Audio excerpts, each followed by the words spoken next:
ഉം. നിങ്ങൾക്കൊരു വലിയ വിലപിടിപ്പുള്ള സമ്മാനം ലഭിക്കുന്നു എന്ന് കരുതുക. നല്ല മനോഹരമായ, ശരിക്കും തിളങ്ങുന്ന ഒരു പൊതിച്ചട്ട, അതായത് ഒരു റാപ്പർ കൊണ്ടാണ് പൊതിഞ്ഞിരിക്കുന്നത്. ഓ, എല്ലാവർക്കും അങ്ങനെ സമ്മാനം കിട്ടാൻ വലിയ ഇഷ്ടമായിരിക്കുമല്ലോ. അതെ, തീർച്ചയായും. പക്ഷെ ഇവിടെ ഒരു പ്രശ്നമുണ്ട്. കുറച്ചു കഴിയുമ്പോൾ ആ ഉള്ളിലിരിക്കുന്ന യഥാർത്ഥ സമ്മാനം എന്താണെന്ന് നമ്മൾ മറന്നുപോവുകയാണ്. എന്നിട്ട് ആ പുറത്തുള്ള ആകർഷകമായ പൊതിച്ചട്ടയെ മാത്രം നമ്മൾ സ്നേഹിക്കാനും അതിനെ സംരക്ഷിക്കാനും തുടങ്ങുന്നു. അതൊരു വിചിത്രമായ അവസ്ഥയാണല്ലേ. ഉള്ളിലെ സാധനം മറന്നിട്ട് പുറത്തെ കടലാസിനെ സ്നേഹിക്കുക. അതെ അതെ. ഇത് കേൾക്കുമ്പോൾ തമാശയായി തോന്നാം. പക്ഷെ നമ്മൾ ജീവിക്കുന്ന സംസ്കാരത്തെ, അല്ലെങ്കിൽ നമ്മുടെ സാംസ്കാരിക ശീലങ്ങളെ നമ്മൾ പലപ്പോഴും യഥാർത്ഥ മതമായി തെറ്റിദ്ധരിച്ച് ആരാധിക്കാറുണ്ടോ? വളരെ ഗൗരവമുള്ളൊരു ചോദ്യമാണത്. ശരിയാണ്. ഇന്നത്തെ ഈ ആഴത്തിലുള്ള അന്വേഷണത്തിൽ നമ്മൾ പ്രധാനമായും പരിശോധിക്കുന്നത് ഇതാണ്. ഒരു കാര്യം ആദ്യമേ തന്നെ നിങ്ങളോട് പറയട്ടെ. ദൈവീക സത്തയും സാംസ്കാരിക സ്വത്വവും, അഥവാ divine essence versus cultural identity എന്ന ഈ സ്രോതസ്സിലെ ആശയങ്ങൾ നമ്മൾ തികച്ചും നിഷ്പക്ഷമായി വിശകലനം ചെയ്യുക മാത്രമാണിവിടെ. തീർച്ചയായും ഇതിൽ നമ്മൾ യാതൊരു പക്ഷവും പിടിക്കുന്നില്ല. അതെ, ഇതിൽ യാതൊരു രാഷ്ട്രീയമോ ഏതെങ്കിലും പ്രത്യേക ആശയങ്ങളെ പിന്തുണയ്ക്കലോ ഇല്ല. ഒറിജിനൽ സ്രോതസ്സിലുള്ള ആശയങ്ങൾ നിങ്ങളിലേക്ക് എത്തിക്കുക എന്നത് മാത്രമാണ് നമ്മുടെ ലക്ഷ്യം. ശരി, നമുക്കിതൊന്ന് വിശദമായി പരിശോധിക്കാം. ഈ റാപ്പർ അനലോജി എനിക്ക് വല്ലാതെ റിലേറ്റ് ചെയ്യാൻ പറ്റി. കാരണം പലപ്പോഴും നമ്മൾ സംസ്കാരവും മതവും ഒന്നാണെന്ന് വിശ്വസിച്ചു പോകുന്നുണ്ടല്ലേ? അതെ, ആ സമ്മാനമെന്നത് യഥാർത്ഥ മതമോ അല്ലെങ്കിൽ നമ്മുടെ ദൈവീകമായ സത്തയോ ആയി നമുക്ക് സങ്കല്പിക്കാം. അതിന് പൊതിഞ്ഞിരിക്കുന്ന ആ റാപ്പർ ഉണ്ടല്ലോ, അത് നമ്മൾ ജീവിക്കുന്ന കാലഘട്ടത്തിലെയും ചുറ്റുപാടിലെയും വെറും സംസ്കാരമാണ്. സ്രോതസ്സിൽ ഇത് വളരെ വ്യക്തമായി പറയുന്നുണ്ട്. അതായത് ഇന്നത്തെ കാലത്ത് നമ്മൾ സംസ്കാരത്തെയും മതത്തെയും തമ്മിൽ ഭയങ്കരമായി കൂട്ടിക്കുഴയ്ക്കുന്നു എന്ന്. തീർച്ചയായും ഇതൊരു വെറും ആശയക്കുഴപ്പം മാത്രമല്ല, മനുഷ്യന്റെ അടിസ്ഥാനപരമായ ചില ചിന്താരീതികളുടെ പ്രശ്നം കൂടിയാണെന്നാണ് സ്രോതസ് പറയുന്നത്. മതമെന്നത് അതിരുകളില്ലാത്ത ഒന്നാണ്. പക്ഷെ നമ്മളതിനെ ഒരു പ്രത്യേക കാലഘട്ടത്തിലെയും സ്ഥലത്തെയും സാംസ്കാരിക അളവുകോലുകൾ വെച്ച് അളക്കാൻ ശ്രമിക്കുകയാണ്. സ്രോതസ്സിൽ ഇതിനെ വളരെ വലിയൊരു ക്യാൻവാസിൽ നിർത്തിയാണ് കാണുന്നത്. ഉദാഹരണത്തിന്, ഖുറാനിലെ സൂറ ഫുസ്സിലത്ത് 41-47 എന്ന വാക്യം ഉദ്ധരിച്ചുകൊണ്ട് അവർ ചർച്ച ആരംഭിക്കുന്നുണ്ട്. അതെ, ആ വാക്യത്തിൽ ഗർഭധാരണത്തെയും ജനനത്തെയും കുറിച്ച് പ്രത്യേകം പരാമർശിക്കുന്നുണ്ട്. നോക്കൂ, ലോകത്ത് ഓരോ നിമിഷവും ദശലക്ഷക്കണക്കിന് കാര്യങ്ങൾ നടക്കുന്നുണ്ട്. കാലാവസ്ഥകൾ മാറുന്നു, നക്ഷത്രങ്ങൾ ജനിക്കുന്നു, ഗാലക്സികൾ ചലിക്കുന്നു, എന്തിന് വലിയ സാമ്രാജ്യങ്ങൾ വരെ തകരുന്നു. ശരിയാണ്, വലിയ കാര്യങ്ങളാണ് പ്രപഞ്ചത്തിൽ നടക്കുന്നത്. എന്നിട്ടും ഇതിനിടയിൽ ദൈവം മനുഷ്യന്റെ ഗർഭധാരണത്തെയും ജനനത്തെയും കുറിച്ച് പ്രത്യേകം എടുത്തു പറയുന്നത് എന്തുകൊണ്ടാണെന്നാണ് നമ്മൾ അന്വേഷിക്കേണ്ടത്. ഇവിടെ ഏറ്റവും കൗതുകകരമായ കാര്യം എന്തെന്നാൽ, ജനനമെന്നത് മനുഷ്യന്റെ യാതൊരു നിയന്ത്രണവുമില്ലാത്ത തികച്ചും സാംസ്കാരിക മുക്തമായ ഒരു പ്രക്രിയയാണ് എന്നതാണ്. സാംസ്കാരിക മുക്തമായ പ്രക്രിയ എന്ന് പറഞ്ഞാല്? അതായത് ജനനം പൂർണ്ണമായും ഒരു ദൈവിക പ്രക്രിയയാണ്. ഭൂമിയിലെ അതിർത്തികളോ ഗ്രൂപ്പുകളോ ജനനത്തിൽ പ്രതിഫലിക്കുന്നില്ലല്ലോ. ജീവശാസ്ത്രപരമായി നോക്കിയാൽ ഒരു അമേരിക്കക്കാരൻ ജനിക്കുന്ന അതേ ശാരീരിക പ്രക്രിയയിലൂടെ തന്നെയാണ് ആഫ്രിക്കയിലോ ഇന്ത്യയിലോ ഉള്ളൊരു വ്യക്തിയും ജനിക്കുന്നത്. അതെ, ജനിക്കുമ്പോൾ ഒരു കുഞ്ഞിനും ഒരു സാംസ്കാരിക ഐഡന്റിറ്റിയുമില്ല. കൃത്യമായി പറഞ്ഞു. അത് തികച്ചും നിഷ്പക്ഷമായൊരു തുടക്കമാണ്. DNA അല്ലാതെ മറ്റൊരു സംസ്കാരവും ഗർഭപാത്രത്തിൽ നിന്ന് ആർക്കും കിട്ടുന്നില്ല. ശരിക്കും അതൊരു വിമാനത്താവളത്തിലെ വെയിറ്റിംഗ് റൂം പോലെയാണെന്ന് എനിക്ക് തോന്നുന്നു. ഓ, അതൊരു നല്ല ഉദാഹരണമാണ്. നമ്മൾ ജനനവും മരണവും എന്ന ഗേറ്റുകളിലൂടെ കടന്നുപോകുന്നു. ആ വെയിറ്റിംഗ് റൂമിൽ ആർക്കും യാതൊരു VIP പരിഗണനയും ലഭിക്കുന്നില്ല. നിങ്ങൾക്ക് വിമാനത്തിൽ ബിസിനസ് ക്ലാസ് ടിക്കറ്റ് ഉണ്ടെന്നോ അല്ലെങ്കിൽ നിങ്ങൾ ഭൂമിയിലെ വലിയൊരു പദവിയുള്ള കൾച്ചറൽ ഗ്രൂപ്പിലെ അംഗമാണെന്നോ ഉള്ളതൊന്നും ജനിക്കുമ്പോഴും മരിക്കുമ്പോഴും ആരും ചോദിക്കുന്നില്ലല്ലോ. അതെ അതെ, എല്ലാവരും അവിടെ ഒരേ വരിയിലാണ് നിൽക്കുന്നത്. ആ വിമാനത്താവളത്തിലെ ഗേറ്റുകൾ കടക്കുമ്പോൾ നമ്മൾ കൊണ്ടുനടക്കുന്ന ഈ സാംസ്കാരിക ടാഗുകൾ പൂർണ്ണമായും അപ്രസക്തമാകുന്നു. സ്രോതസ് ഇതിനെ അന്ത്യവിധി നാളുമായി ബന്ധിപ്പിക്കുന്നത് അവിടെയാണ്. അതായത് ജനനത്തിലും മരണത്തിലുമില്ലാത്ത ഈ സാംസ്കാരിക ഗ്രൂപ്പുകളും സ്വത്വങ്ങളും അന്ത്യവിധി നാളിലും പരിഗണിക്കപ്പെടില്ല എന്ന്. തീർച്ചയായും അതാണിതിലെ കാതലായ യാഥാർത്ഥ്യം. അവിടെ നിങ്ങളുടെ വസ്ത്രധാരണമോ, നിങ്ങൾ ഏത് ഭാഷ സംസാരിച്ചു എന്നതോ, ഏത് പ്രദേശത്തെ ആചാരങ്ങൾ പിന്തുടർന്നു എന്നതൊന്നും ആയിരിക്കില്ല നിങ്ങളുടെ യോഗ്യത നിശ്ചയിക്കുന്നത്. പിന്നെ എന്തായിരിക്കും അളക്കപ്പെടുക? മറിച്ച് നിങ്ങളുടെ ദൈവീകമായ സത്ത എന്തായിരുന്നു എന്നത് മാത്രമായിരിക്കും അളക്കപ്പെടുക. സാംസ്കാരിക സ്വത്വങ്ങൾ ഈ ഭൗതിക ലോകത്ത് മാത്രമുള്ള ഒന്നാണ്. ആത്മീയമായ അതിജീവനത്തിൽ അതിന് യാതൊരു പങ്കുമില്ല എന്ന സ്രോതസ്സ് വളരെ കൃത്യമായി സമർത്ഥിക്കുന്നുണ്ട്. ഓഹോ, അപ്പോൾ സ്വാഭാവികമായും എനിക്കൊരു സംശയം വരികയാണ്. പറയൂ. ജനനത്തിലും മരണത്തിലും എന്തിനേറെ പറയുന്നു അന്ത്യവിധി നാളിൽ പോലും ഈ സാംസ്കാരിക ഗ്രൂപ്പുകൾക്ക് ഒരു പ്രസക്തിയും ഇല്ലെങ്കിൽ പിന്നെ എന്തിനാണ് മനുഷ്യർ ഈ ചുരുങ്ങിയ ജീവിതകാലത്ത് സ്വത്വങ്ങൾക്കും ഐഡന്റിറ്റികൾക്കും പിന്നാലെങ്ങനെ ഓടുന്നത്? അതൊരു സ്വാഭാവികമായ ചോദ്യമാണ്. നമ്മൾ എന്തിനാണ് ഇത്രയധികം കൾച്ചറൽ ലേബലുകൾ നെഞ്ചിലേറ്റി നടക്കുന്നത്? അത് മനസ്സിലാക്കണമെങ്കിൽ മനുഷ്യന്റെ തലച്ചോർ എങ്ങനെയാണ് പരിണമിച്ചിരിക്കുന്നത് എന്ന് നോക്കണം. മനുഷ്യർ പ്രാചീനകാലത്ത് ഗോത്രങ്ങളായി ജീവിച്ചിരുന്ന കാലം മുതലേ ഒരു ഗ്രൂപ്പിൽ ഉൾപ്പെടുക എന്നത് നിലനിൽപ്പിന്റെയും അതിജീവനത്തിന്റെയും പ്രശ്നമായിരുന്നു. അതെ, കൂട്ടം തെറ്റിയാൽ അപകടമാണ് എന്ന തോന്നല്. കൃത്യമായി പറഞ്ഞു. സ്രോതസ്സിലെ വിശദാംശങ്ങൾ പ്രകാരം ഐഡന്റിറ്റി എന്നത് നമ്മൾ എവിടെ ഉൾപ്പെടാൻ ആഗ്രഹിക്കുന്നു എന്നതിന്റെ അടിസ്ഥാനത്തിലാണ് രൂപപ്പെടുന്നത്. ഉദാഹരണത്തിന്, ഒരു ദക്ഷിണേന്ത്യൻ മുസ്ലിമും ഒരു പാശ്ചാത്യ രാജ്യത്ത് ജീവിക്കുന്ന മുസ്ലിമും മലേഷ്യൻ മുസ്ലിമും സാംസ്കാരികമായി തികച്ചും വ്യത്യസ്തരാണ്. അതെ, അവരുടെ ഭാഷയും വസ്ത്രവും ഭക്ഷണവുമൊക്കെ തീർത്തും വ്യത്യസ്തമാണ്. ശരിയാണ്. അവർ സ്വന്തം ചുറ്റുപാടിലെ സാംസ്കാരിക അടയാളങ്ങൾ സ്വീകരിക്കുന്നത് ആ സമൂഹത്തിൽ ഒരു ഇൻഗ്രൂപ്പ് സിഗ്നൽ നൽകാനാണ്.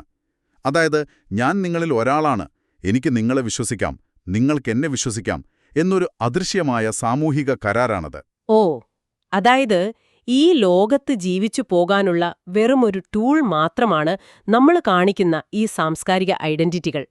ഇവിടെയാണ് വിഷയം ശരിക്കും രസകരമാകുന്നത്. അതെന്താ അങ്ങനെ പറഞ്ഞത്? കാരണം മതം എന്ന് കേൾക്കുമ്പോൾ തന്നെ നമ്മുടെ മനസ്സിലേക്ക് വരുന്നത് ലോകമെമ്പാടുമുള്ള എല്ലാവരും ഒരേ രീതിയിൽ വസ്ത്രം ധരിക്കണം, ഒരേ ഭാഷ സംസാരിക്കണം എന്നൊക്കെയാണല്ലോ.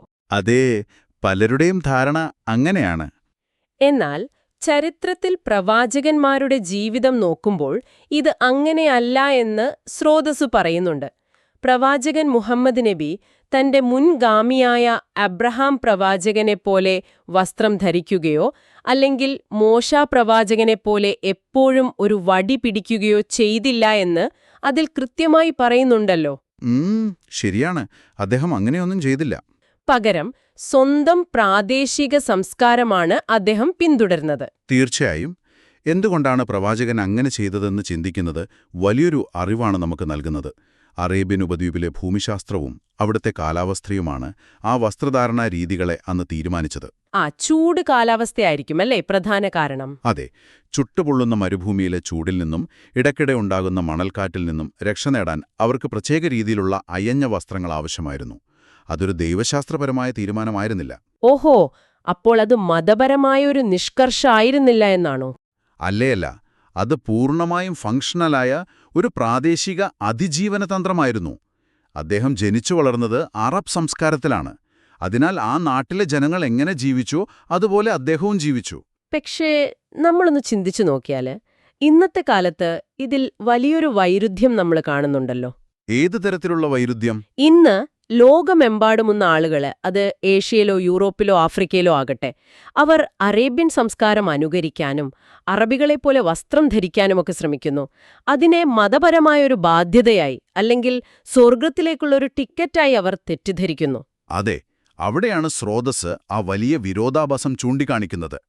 ബാക്കി ലോകം മുഴുവൻ 7-ാം നൂറ്റാണ്ടിലെ അറബ് സംസ്കാരം അനുകരിക്കാൻ മത്സരിക്കുമ്പോൾ ഇന്നത്തെ ആധുനിക അറബികൾ പലരും പാശ്ചാത്യ സംസ്കാരമാണ് അനുകരിക്കുന്നത്. ശരിക്കും അതൊരു വലിയ തമാശയാണല്ലോ. അതെ, അവർ ബിസിനസ് മീറ്റിംഗുകൾക്ക് ഷൂട്ട് ധരിക്കുന്നു, ഒഴിവു സമയങ്ങളിൽ ജീൻസും ടീഷർട്ടുമൊക്കെ ഉപയോഗിക്കുന്നു. കാരണം അവരും ആധുനിക ലോകവുമായി പൊരുത്തപ്പെടാനുള്ള പുതിയ സാംസ്കാരിക അടയാളങ്ങൾ സ്വീകരിക്കുകയാണ്. അതായത് സംസ്കാരം മാറിക്കൊണ്ടിരിക്കുമെന്ന് സാരം. തീർച്ചയായും. സംസ്കാരം എന്നത് ഒരിക്കലും മാറാത്ത ഒന്നല്ല, മറിച്ച് അതൊരു പ്രത്യേക കാലത്തിനും സ്ഥലത്തിനുമനുസരിച്ച് എപ്പോഴും മാറിക്കൊണ്ടിരിക്കുന്നൊരു ഭൗതിക കാര്യമാണെന്ന് ഇത് തെളിയിക്കുന്നു. നിൽക്കൂ, എനിക്കിവിടെ ഒരു വലിയ ചോദ്യമുണ്ട്. ചോദിക്കൂ. ഈ പറയുന്ന വസ്ത്രധാരണവും രീതികളും വെറുമൊരു സാംസ്കാരിക തിരഞ്ഞെടുപ്പും കാലാവസ്ഥയുമായി ബന്ധപ്പെട്ട കാര്യങ്ങളുമാണെങ്കിൽ പിന്നെ എന്തിനാണ് ഇതിന്റെ പേരിൽ ഇത്രയധികം ഭയപ്പെടുത്തലുകൾ സമൂഹത്തിൽ നടക്കുന്നത്? എനിക്ക് മനസ്സിലാകുന്നുണ്ട്. അതായത്, നീ ഇന്ന രീതിയിൽ വസ്ത്രം ധരിച്ചില്ലെങ്കിൽ നീ നരകത്തിൽ പോകും, അല്ലെങ്കിൽ ദൈവം നിന്നെ ശിക്ഷിക്കും എന്നൊക്കെ ആളുകൾ പരസ്പരം ഭയപ്പെടുത്തുന്നത് നമ്മൾ എപ്പോഴും കേൾക്കുന്നതാണല്ലോ. അതെ, അതൊരു സ്ഥിരം സംഭവമാണ്. ഇതൊരു വെറും സാംസ്കാരിക കാര്യം മാത്രമാണെങ്കിൽ എന്തിനാണ് ഏറ്റവും വലിയ ദൈവശാസ്ത്ര ഭീഷണിയായ നരകം എന്ന ആശയം ഇതിലേക്ക് വലിച്ചിറക്കുന്നത്? ഇത് വെറുമൊരു പിയർ പ്രഷർ ആണെന്ന് പറഞ്ഞാൽ അതെങ്ങനെ ശരിയാകും? ഇത് മതപരമായി തന്നെ മാറുന്നില്ലേ? സ്രോതസ് ഇതിനെ എങ്ങനെയാണ് ന്യായീകരിക്കുന്നത്?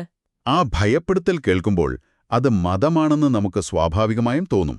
പക്ഷെ സ്രോതസ് പറയുന്നത് അതിനു പിന്നിൽ തികച്ചും മറ്റൊരു മനഃശാസ്ത്രമുണ്ട് എന്നാണ്. നരകത്തിൽ പോകുമെന്ന് പറയുന്നത് യഥാർത്ഥത്തിൽ ഒരു പരോക്ഷമായ ഭാഷയാണ്, അതായത് ഇൻഡയറക്റ്റ് സ്പീച്ച്. ഇൻഡയറക്റ്റ് സ്പീച്ച് അതൊന്ന് വിശദീകരിക്കാമോ? അതായത് സമൂഹം അവരുടെ അധികാരം നിലനിർത്താൻ ഉപയോഗിക്കുന്ന ഏറ്റവും വലിയ ആയുധം എപ്പോഴും ഭയമാണ്. ഞങ്ങളെപ്പോലെ വസ്ത്രം ധരിച്ചില്ലെങ്കിൽ ഞങ്ങളുടെ ഗോത്രത്തിൽ നിന്ന് നിങ്ങളെ പുറത്താക്കും എന്ന സാമൂഹിക ബഹിഷ്കരണത്തിന്റെ ഏറ്റവും ഉയർന്ന വൈകാരികമായ രൂപമാണ് ഈ നരകഭയം. അപ്പോ അതാണ് ഇതിന് പിന്നിലെ യഥാർത്ഥ കാരണം. അതെ, മനുഷ്യർക്ക് സാമൂഹിക ഒറ്റപ്പെടൽ സഹിക്കാൻ കഴിയില്ലല്ലോ. സമൂഹം നമ്മളിൽ ചെലുത്തുന്ന അതിതീവ്രമായൊരു പിയർ പ്രഷറാണിത്.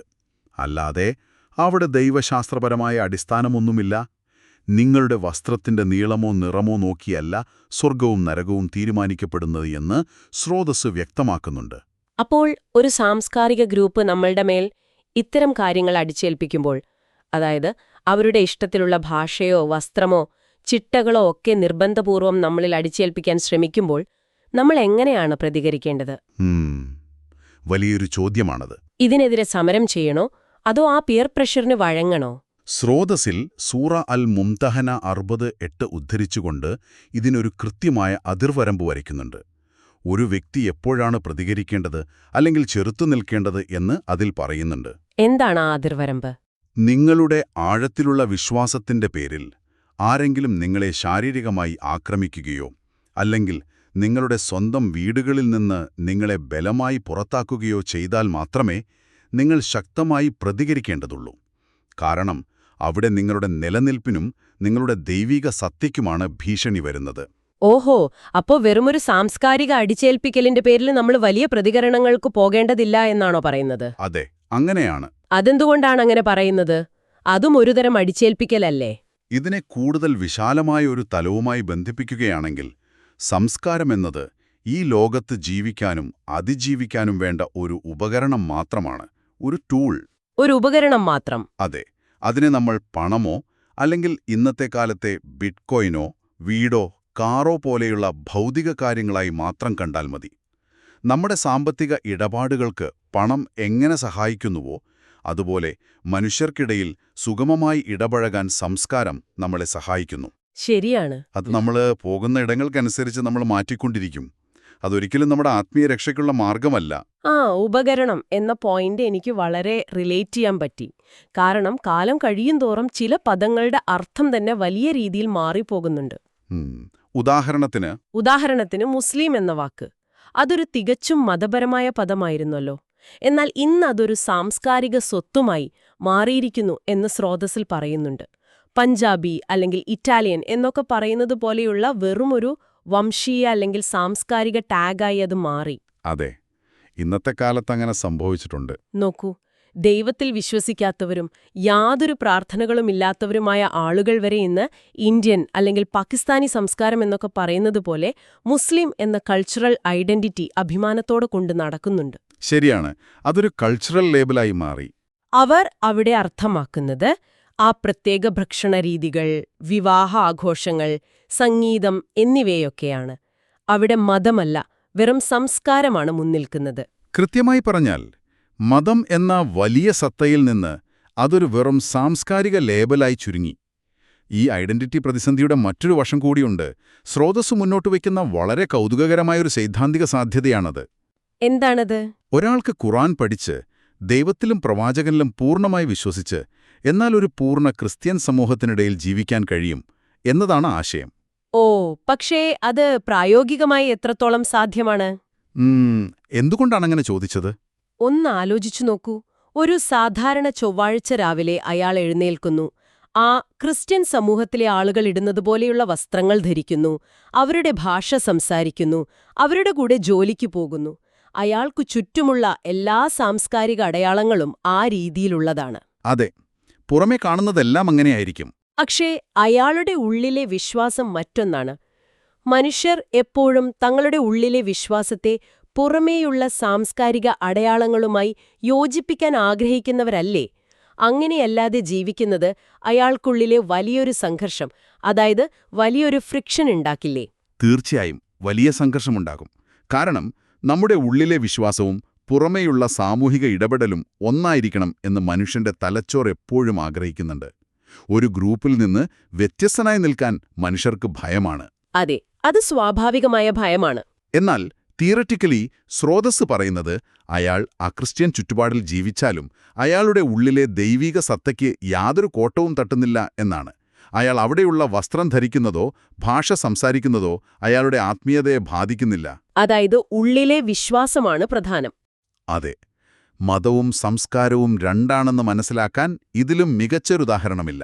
സംസ്കാരമെന്നത് നമ്മൾ ജീവിക്കുന്ന പരിതസ്ഥിതിയിൽ എല്ലാവരും ധരിക്കുന്നൊരു യൂണിഫോം മാത്രമാണ്. അപ്പോൾ ഇതിനർത്ഥം എന്താണ്? നമ്മൾ ഇതുവരെ സംസാരിച്ച കാര്യങ്ങളെ ഒന്ന് സൂക്ഷ്മമായി നോക്കിയാൽ സംസ്കാരം മതമല്ല, മതം സംസ്കാരവുമല്ല എന്ന വലിയ യാഥാർത്ഥ്യത്തിലേക്കാണ് നമ്മൾ എത്തുന്നത്. അതെ, അതുതന്നെയാണ് ഏറ്റവും വലിയ പാഠം. ഈ ഭൗതിക ലോകത്ത് ജീവിക്കാനും മനുഷ്യർ തമ്മിൽ ഇടപഴകാനും സഹായിക്കുന്ന ചില സാംസ്കാരിക അടയാളങ്ങളുണ്ട്. എന്നാൽ ആ ഐഡന്റിറ്റികളെ നമ്മുടെ ആത്മീയ രക്ഷയ്ക്കുള്ള അവശ്യ ഘടകമായി നമ്മൾ തെറ്റിദ്ധരിക്കാൻ പാടില്ല. അവയെ ദൈവികമാണെന്ന് കരുതി ആരാധിക്കുന്നിടത്താണ്, ആ റാപ്പറിനെ യഥാർത്ഥ സമ്മാനമായി തെറ്റിദ്ധരിക്കുന്നിടത്താണ് പ്രശ്നം തുടങ്ങുന്നത്. അത് തടയുക എന്നതാണ് ഈ ആശയങ്ങളുടെ പ്രധാന ലക്ഷ്യം. സ്രോതസ്സിലൊടുവിലായി സൂറ ഫുസ്സിലത്ത് 41-48 എന്ന വാക്യം ഓർമ്മിപ്പിക്കുന്നുണ്ട്. അതെന്താണ് പറയുന്നത്? അന്ത്യവിധി നാളിൽ നമ്മൾ ഈ ലോകത്ത് വെച്ച് ആരാധിച്ച, നമ്മൾ വലിയ കാര്യമായി നെഞ്ചിലേറ്റി നടന്ന ഈ സാംസ്കാരിക ഗ്രൂപ്പുകളും ലേബലുകളും ഐഡന്റിറ്റികളുമെല്ലാം പൂർണ്ണമായും ഇല്ലാതാകും എന്നാണത് പറയുന്നത്. അവിടെ മനുഷ്യർ തങ്ങളുടെ സ്വന്തം ദൈവിക സത്തയുമായി മാത്രം നിൽക്കേണ്ടിവരും. ഓ, അതായത് ഈ ഗ്രൂപ്പുകൾക്കൊന്നും അവിടെ പ്രസക്തിയില്ല. അതെ, ഈ ഭൗതികമായ സംസ്കാരങ്ങളുടെ ബാധ്യതകളിൽ നിന്ന് അന്ന് യാതൊരു രക്ഷപ്പെടലുമില്ല എന്ന് അതിൽ അടിവരയിട്ട് പറയുന്നുണ്ട്. അത് ശരിക്കും നമ്മുടെ ചിന്തകളെ പിടിച്ചുകുലുക്കുന്നൊരു കാര്യം തന്നെയാണ്. അപ്പോൾ ഈ ആഴത്തിലുള്ള അന്വേഷണത്തിന്റെ അവസാനത്തിൽ ഇത് കേൾക്കുന്ന നിങ്ങളോട്, അതെ നിങ്ങളോട് തന്നെ എനിക്കൊരു പുതിയ ചോദ്യം ചോദിക്കാനുണ്ട്. വളരെ പ്രസക്തമായൊരു ചോദ്യമായിരിക്കുമല്ലോ. അതെ, നമ്മൾ ഇത്രയും നേരം പറഞ്ഞത് നിങ്ങളുടെ യഥാർത്ഥ മതം എന്നത് നിങ്ങളുടെ ദൈവീക സത്തയാണെന്നും സംസ്കാരം എന്നത് വെറുമൊരു റാപ്പർ അഥവാ പൊതിച്ചട്ടയാണെന്നുമാണല്ലോ. അങ്ങനെയെങ്കിൽ ഇതൊന്ന് ചിന്തിച്ചു നോക്കൂ. നാളെ നിങ്ങൾ ജീവിക്കുന്ന ചുറ്റുപാടിൽ നിന്നും മാറി ഈ പറയുന്ന റാപ്പർ അഥവാ നിങ്ങൾ ശീലിച്ച സാംസ്കാരിക അടയാളങ്ങളൊന്നും തന്നെ അനുവദിക്കാത്ത മറ്റൊരു രാജ്യത്തേക്ക് അല്ലെങ്കിൽ സമൂഹത്തിലേക്ക് നിങ്ങൾ എത്തിപ്പെടുന്നുവെന്ന് കരുതുക. അവിടെ നിങ്ങളുടെ വസ്ത്രധാരണമോ ഭാഷയോ സാംസ്കാരിക ആചാരങ്ങളോ ഒന്നും തന്നെ തുടരാൻ കഴിയില്ല. ആ പുറമെയുള്ള റാപ്പർ പൂർണ്ണമായും മാറ്റപ്പെട്ടാൽ നിങ്ങൾക്ക് നിങ്ങളുടെ മതം അഥവാ നിങ്ങളുടെ യഥാർത്ഥ വിശ്വാസം നഷ്ടപ്പെടുമോ? അതോ സംസ്കാരത്തിന്റെ യാതൊരു ആവരണവും ഇല്ലാതെ തന്നെ നിങ്ങളുടെ ദൈവീക സത്ത അവിടെ നിലനിൽക്കുമോ? ഈ വലിയ ചോദ്യം നിങ്ങളൊന്ന് സ്വയം ചോദിച്ചു നോക്കൂ. നിങ്ങളുടെ വിശ്വാസം എത്രത്തോളം സാംസ്കാരികമാണെന്നും എത്രത്തോളം ദൈവീകമാണെന്നും തിരിച്ചറിയാൻ ഒരുപക്ഷേ ഈ ചോദ്യം നിങ്ങളെ സഹായിച്ചേക്കാം. അത് ചിന്തിക്കാൻ നിങ്ങൾക്ക് വിട്ടു തന്നുകൊണ്ട് ഇന്നത്തെ ഈ ചർച്ച നമ്മളിവിടെ അവസാനിപ്പിക്കുകയാണ്. വീണ്ടും കാണാം.